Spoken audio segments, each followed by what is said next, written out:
All right, hello everyone. Welcome back to Real Politic, this new YouTube channel. This is video number 3. I don't know when we'll stop counting. Eventually, once it gets, I don't know, up there, maybe the double digits. The focus today is to discuss the midterm races. The aim here is to, in the next few videos, is to discuss every single national midterms race, House and Senate.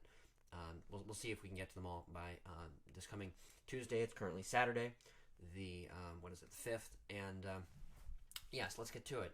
We're going to be covering the South today, 11 states: Alabama, Mississippi, Georgia, Florida, South Carolina, North Carolina, Tennessee, Louisiana, Arkansas, Kentucky, and Virginia.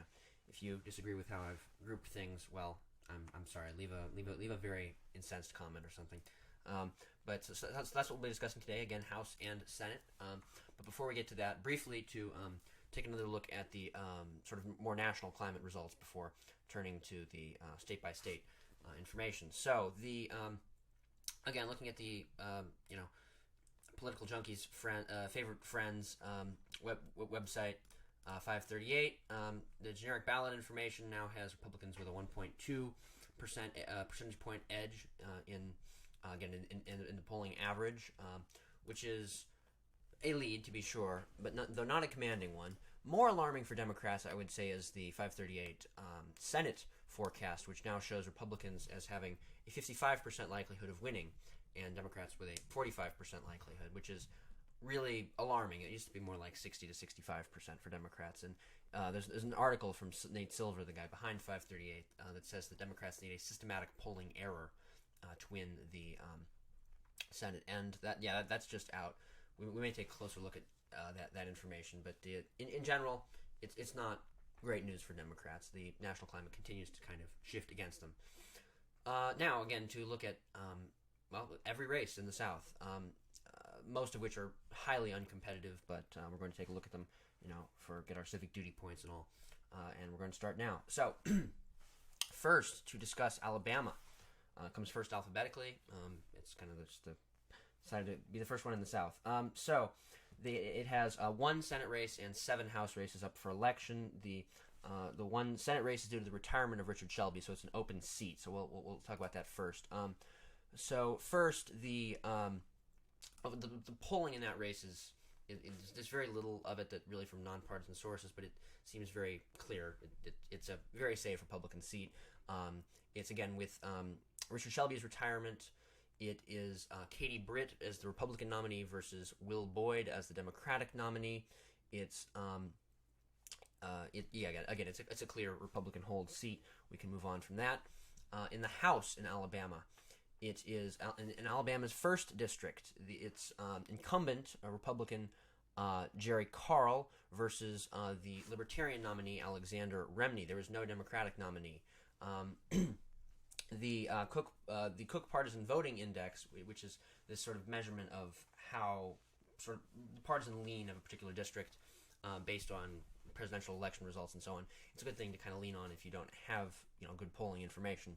The index for that seat is our Republican plus 16, which is a very clear Republican advantage. I think we can agree, again, it's incumbent Jerry Carl versus the Libertarian. I think we can agree it's a safe Republican hold in Alabama's 1st.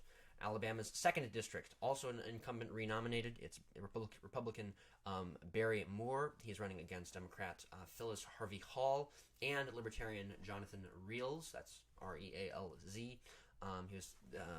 Barry Moore first elected in 2020. Again, Republican incumbent. The PVI for this seat is Republican plus 17. Also seems to be a safe Republican hold. In Alabama's 3rd district, it's Mike Rogers, Republican, first elected in 2002. He's a renominated incumbent, and he's running against Douglas Bell, Independent, Thomas Casson, Libertarian, Lynn Veazey, Democratic. The partisan voting index is R plus 19. Seems like a safe Republican hold there as well. Alabama's 4th district, Robert Aderholt, Republican incumbent, first elected in 1996, renominated. He's running against Johnny Cochran. I don't believe it's the famous one.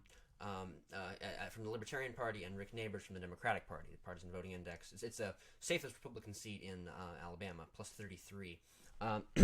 Alabama's 5th, it's incumbent Representative Mo Brooks, he's he's the incumbent right now. He's retiring to run for U.S. Senator from Alabama. He was first elected in 2010. He's a Republican. So the race now is between, it's an open seat, and it's between P.J. Greer, Libertarian, Dale Strong from the Republican Party, and Kathy Warner Stanton from the Democratic Party. Its PVI is R plus 17. Again, seems like a safe Republican hold. Alabama's 6th district now. It's Gary Palmer, Republican incumbent. He is renominated, first elected in 2014. There's no Democratic nominee in this race. He's running against Andrea Chieffo from the Libertarian Party, and that's the PVI on that seat is R plus 18. Another safe Republican hold, it seems. Alabama's 7th district. This is the only Democratic seat. It kind of contains the urban and more majority African American parts of Alabama, and it is PVI is D plus 14. Briefly, we should mention about this. This is a consequence of gerrymandering. There were some disputes, I believe, court cases in Alabama about this map. There used to be 2 Democratic seats, and well, things were rejiggered, and now it's just 1 Democratic seat. Alabama's 7th, with again a rating of D plus 14.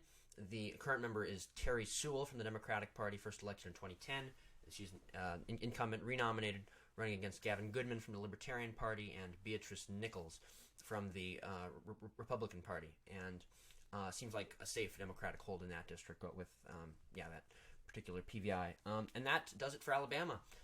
Again, seems like no particular battlegrounds here. 6 Republican House representatives look safe, and 1 for the Democrats. Some Libertarians in those races, none of whom have much of a chance. It doesn't appear. Again, in the Senate, again, looks like a safe Republican hold as well with the retirement of Mo Brooks. Now, to move on to Mississippi. Just a moment. All right. Well, all right. So they do not have a Senate race, first of all. And in the House, meanwhile, there are 4 districts up for election.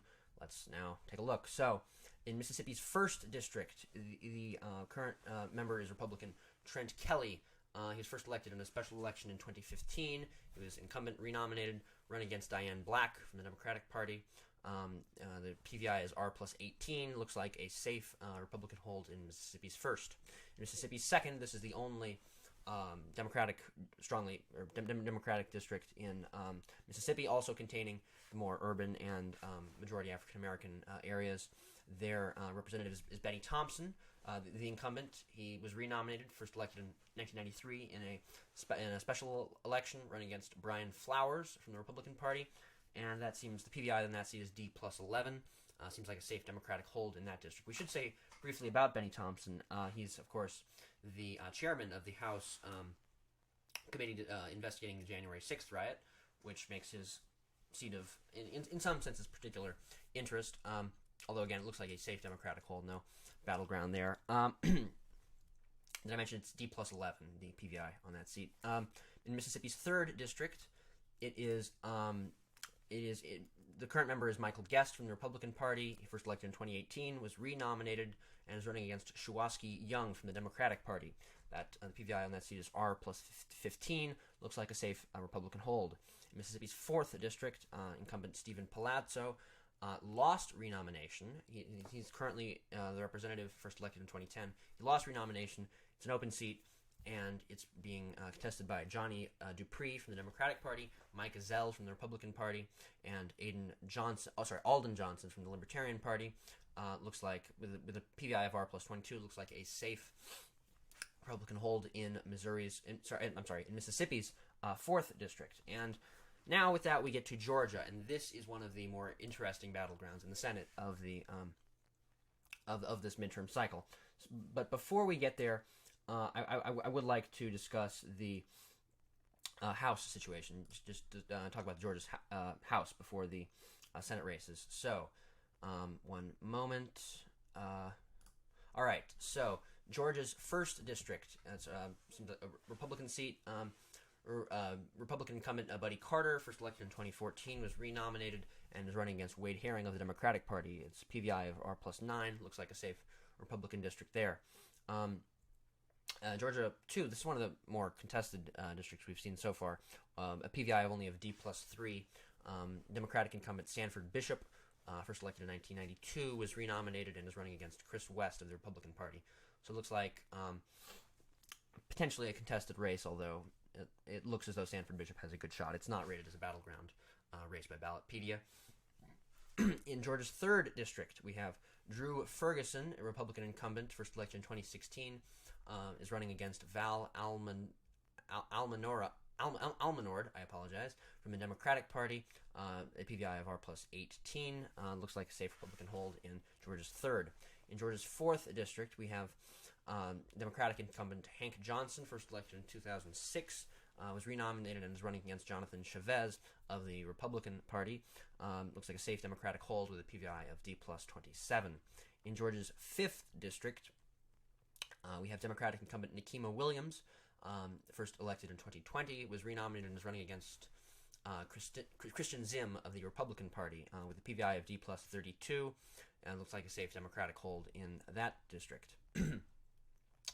Georgia's 6th district has no incumbent because it is a new seat as a result of redistricting. So it's an open race. The district has a PVI of R plus 11. Looks like a Republican advantage there, to be sure. And it's being contested by Bob Christian of the Democratic Party and Rich McCormick of the Republican Party. Again, looks like a good Republican chance in that district. In Georgia's 7th, this is also a result of redistricting. We have the areas that currently comprise Georgia's 7th were redistricted. They were formerly parts of the 6th and the 7th district.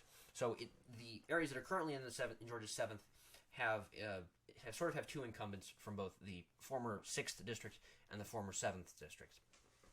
So the 6th district incumbent was Lucy McBath, and the 7th district incumbent was Carolyn Bordeaux, both of the Democratic Party.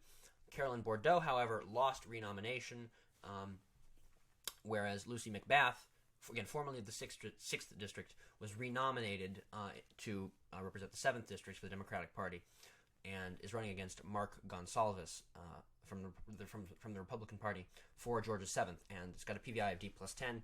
Looks like a strong chance for Democratic hold there, although again they did lose an incumbent in that process of redistricting, Carolyn Bordeaux. Moving on to Georgia's 8th district, it's Austin Scott, a Republican incumbent elected in 2010, renominated and is running against Darius Butler of the Democratic Party. PVI of R plus 16, looks like a safe Republican hold.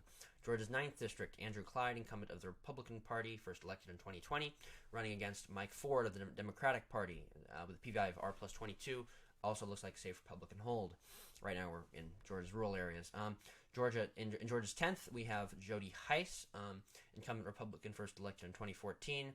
She is retiring to run for Secretary of State of Georgia. It is an open seat, and it's being contested by Mike Collins of the Republican Party and Tabitha Johnson-Green of the Democratic Party, with a PVI of R plus 15. Looks like a safe Republican hold in that district, though again, their incumbent is retiring. In Georgia's 11th, it's Barry Loudermilk, incumbent Republican, first elected in 2014, was renominated and is running against Antonio Daza Fernandez of the Democratic Party with a PVI of R plus 11. Looks like a safe safe Republican hold in that district. In Georgia's 12th, we have Republican incumbent Rick W. Allen, first elected in 2014, was renominated and is running against Liz Johnson of the Democratic Party. PVI of R plus 8, looks like a safe Republican hold there. I should say this at the beginning, actually. None of these seats are rated by Ballotpedia as battlegrounds. The only ones we're going to get to that do have battlegrounds are North Carolina and Virginia, and we'll be getting there soon. All right, so yes. So Georgia's 13th district. This is one of the safely Democratic districts.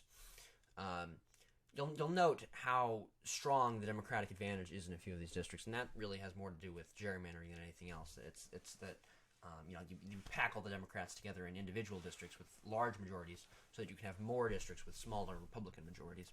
So in Georgia's 13th, it's a PVI of D plus 28. Democratic incumbent David Scott, first elected in 2002, was renominated, and he is running against Cesar Gonzalez of the Republican Party. Again, looks like a safe Democratic hold there. And Georgia's 14th, we have one of the more controversial and prominent members of the House, Republican incumbent Marjorie Taylor Greene, first elected last cycle in 2020, was renominated and is running against Marcus Flowers of the Democratic Party. Looks like a safe Republican hold there with a PVI of Republican plus 22. And, well, There's a lot to say about Marjorie Taylor Greene, and I'm not certainly the first to say any of it. So I'm not. We may discuss her and her particular brand of politics more in the future, but well, whatever. She's up for re-election, and looks as though she's going to get it. That'll suffice for now. And that is all for Georgia. 14 seats in Georgia for the House, and now that brings us to Georgia's Senate race, and that's again one of the more interesting ones of the cycle. It's between Warnock and Walker.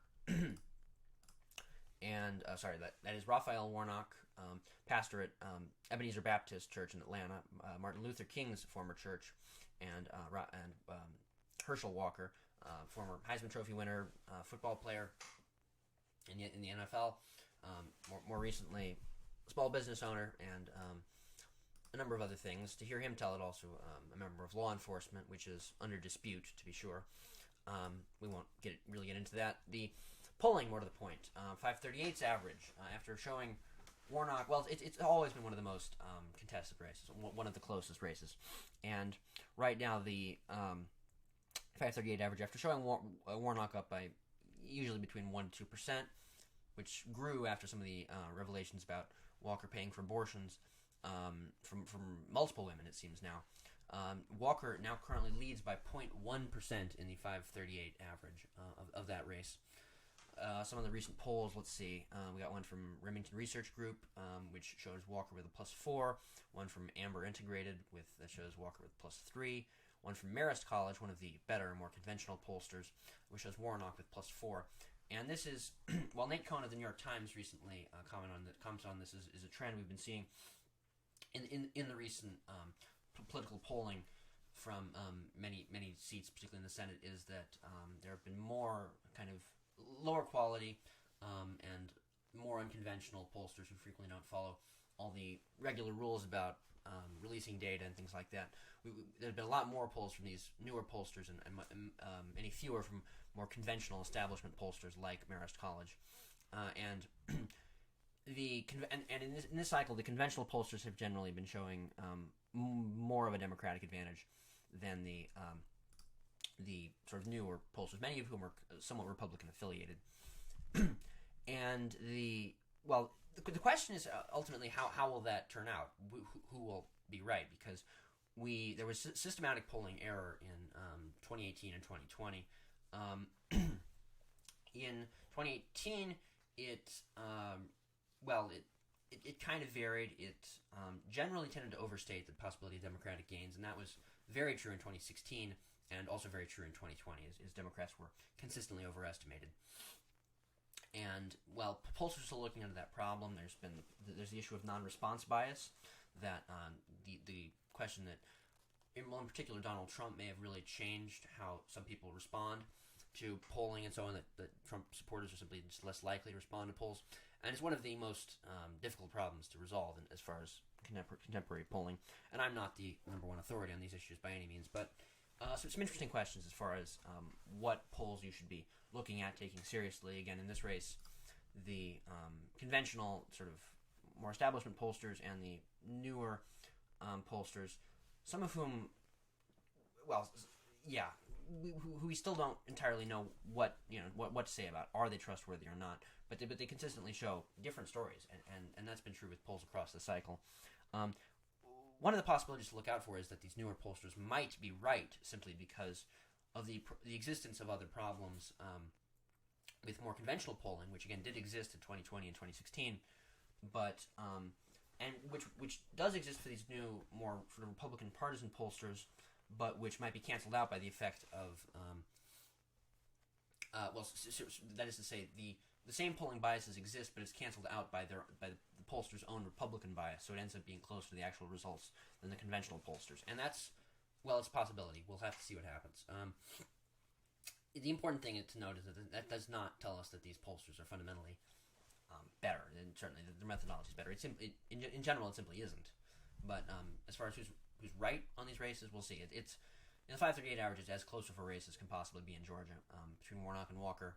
Again, Walker up by 0.1% right now in the average, 46.6 to 46.5. And that's all for Georgia. Again, there's lots more to say, but we've got lots more to do.